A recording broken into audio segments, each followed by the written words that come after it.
Marwar bulletin देखने वाले सभी दर्शकों को चंद्रमोहन कल्ला का नमस्कार, राम राम ने खम्मा गणिसा।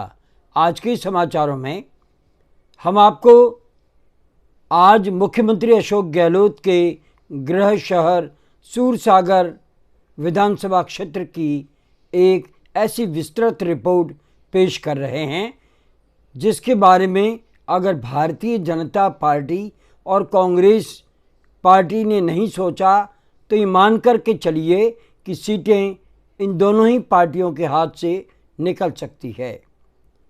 पहली बात तो ये कि हाल ही में केंद्रीय मंत्री गजेंद्र सिंह शेखावत ने सूर्यकांता व्यास को लेकर के जो बयान दिया है उससे पुष्करना समाज में आक्रोश फैल गया है। ऐसा बयान उन्होंने दिया था कि सूर्यकांता व्यास ने उष्टवाहिनी के लिए मुख्यमंत्री अशोक गहलोत द्वारा दिए गए 4 करोड़ रुपए के लिए धन्यवाद देते हुए उनकी तुलना राजा महाराजाओं से करते हुए कहा कि वे सबसे बढ़िया मुख्यमंत्री है और वे हमेशा प्रजा की सोचते हैं। जैसा काम राजा महाराजाओं ने किया वैसे ही अशोक गहलोत भी विकास का काम कर रहे हैं और वे विकास पुरुष हैं। उसके बाद गजेंद्र सिंह शेखावत ने जब मीडिया से बातचीत वो कर रहे थे तब उनसे जब ये पूछा गया कि कैलाश मेघवाल और सूर्यकांता व्यास अशोक गहलोत के फेवर में बयान दे रही है तो उनका ये कहना था कि कोई बच्चा बयान देता है तो उसका क्या असर होता है। हिंट था उनका या उनका संकेत था, बूढ़े हो जाते हैं वे बच्चे हो जाते हैं। उन्होंने ये भी कहा कि सूर्यकांता व्यास अब 90 साल की हो चुकी है। उसके बाद में पुष्करना समाज में ज़बरदस्त आक्रोश फैल गया है और गजेंद्र सिंह शेखावत को लेकर के पुष्करना समाज एकजुट होने लगा है। दूसरी ओर हम अगर बात करें सूरसागर विधानसभा क्षेत्र की तो हम आपको ये बता दें कि जोधपुर में 50 से 60 हज़ार पुष्करना समाज के वोट हैं और ये वोट पहले कांग्रेस के हुआ करते थे, लेकिन गत कई दशकों से जब से सूर्यकांता व्यास एमएलए के चुनाव लड़ रही है तभी से ये वोट कांग्रेस के खाते से निकल कर के भाजपा की झोली में आ गए। और उसका बड़ा वजह था कि भारतीय जनता पार्टी ने सूर्यकांता व्यास को बार बार टिकट दिया। वे 3 बार विधानसभा शहर क्षेत्र से जीती और सूरसागर से भी 3 बार जीत गई। अब इसमें अगर उम्र देखी जाए तो बात एक अलग है, वरना भारतीय जनता पार्टी के पास में अभी जिताऊ उम्मीदवार सूरसागर में कोई है तो वो सूर्यकांता व्यास है। बताया तो ये भी जा रहा है कि भारतीय जनता पार्टी इस बार खैर पुष्करना ब्राह्मण को टिकट देने जा रही है और उनमें अगर हम ये बात कहें कि घनश्याम ओझा, घनश्याम वैष्णव जैसे लोग इसके दावेदार बताए जा रहे हैं।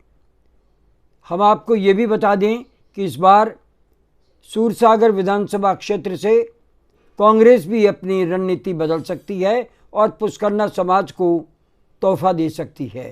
ये सीट जब से सामान्य सीट बनी है लंबे समय से यहाँ पर अल्पसंख्यक को प्रत्याशी बनाया जा रहा है और हर बार वो सूर्यकांता व्यास के सामने हार जाता है। जैफू खान हो या सईद अंसारी हो या हाल ही में प्रोफेसर अयूब हो, ये सभी पुष्करना समाज के वोट के कारण से हार गए। वरना अगर सभी मुसलमान निकल कर के बाहर आते और वोट देते तो शायद नज़ारा कुछ और होता। और अब हम आपको ये भी बता दें कि भारतीय जनता पार्टी में भी पुष्करना समाज के कमलेश पुरोहित, देवेंद्र जोशी और जगत नारायण जोशी जैसे प्रत्याशी बनने के मूड में हैं और वे प्रयास भी कर रहे हैं। तो दूसरी ओर कांग्रेस में ये चर्चा आम है कि मानव आयोग के अध्यक्ष और पूर्व जस्टिस गोपाल कृष्ण व्यास इस बार कांग्रेस के प्रत्याशी हो सकते हैं। दाव तो सुरेश व्यास भी लगाना चाहते हैं, जो अब इस समय रामदेवरा जातरुओं की सेवा में लगे हुए हैं, और आनंद पुरोहित लंबे समय से सूरसागर विधानसभा क्षेत्र से टिकट मांग रहे हैं। तो अनिल जोशी भी इसके दावेदार बताए जा रहे हैं। कांग्रेस में भी अगर गैर पुष्करना की बात करें तो रामेश्वर दादिच और डॉक्टर अजय त्रिवेदी टिकट के दावेदार बताए जा रहे हैं। हम आपको ये भी बता दें कि इस बार आप पार्टी के जिला अध्यक्ष रोहित बने हैं, जो खुद एक अच्छे क्रिकेटर हैं और कर्मठ कार्यकर्ताओं में से एक माने जाते हैं, और अरविंद केजरीवाल के बहुत ही नज़दीकी नेताओं में से एक है। युवा है और पुष्करना समाज के होने के कारण ये भी अपना दाव सूरसागर विधानसभा क्षेत्र से लगा सकते हैं। 60,000 मतदाता जोधपुर शहर में है, तो फलोदी, पोखरण, जैसलमेर, नागौर, बीकानेर हम अगर मिला लें तो लाखों की तादाद में पुष्करना समाज के वोट जोधपुर के प्रत्याशी पर निर्भर करते हैं। और अगर जोधपुर से पुष्करना समाज को टिकट नहीं मिला तो ये मानकर चलिए भारतीय जनता पार्टी को इस बार फलोदी, जैसलमेर, पोखरण, नागौर और बीकानेर में पुष्करना समाज सपोर्ट नहीं करेगा।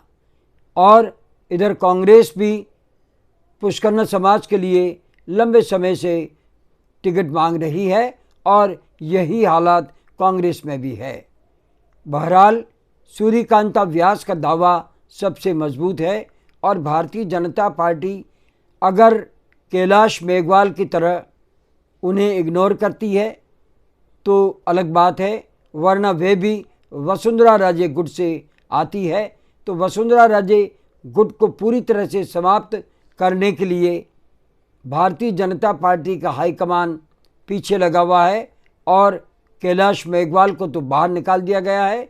सूर्यकांता व्यास को भी चेतावनी दे दी गई है, तो वसुंधरा राजे को साइडलाइन किया जा रहा है।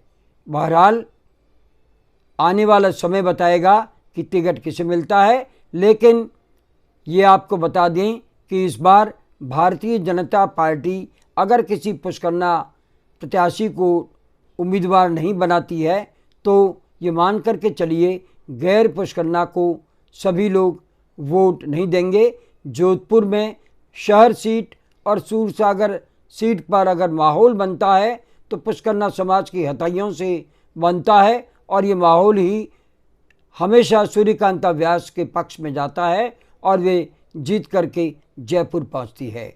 आज बस इतना ही। अगला समाचार बुलेटिन लेकर फिर हाजिर होंगे। तब तक के लिए हमें आज्ञा दीजिए, और आज्ञा लेने से पहले हम ये जानना चाहते हैं कि ये चैनल आपको कैसा लगता है। अगर आपको ये चैनल पसंद है तो इसे सब्सक्राइब करें, लाइक करें, शेयर करें और इस चैनल को बढ़ावा दें।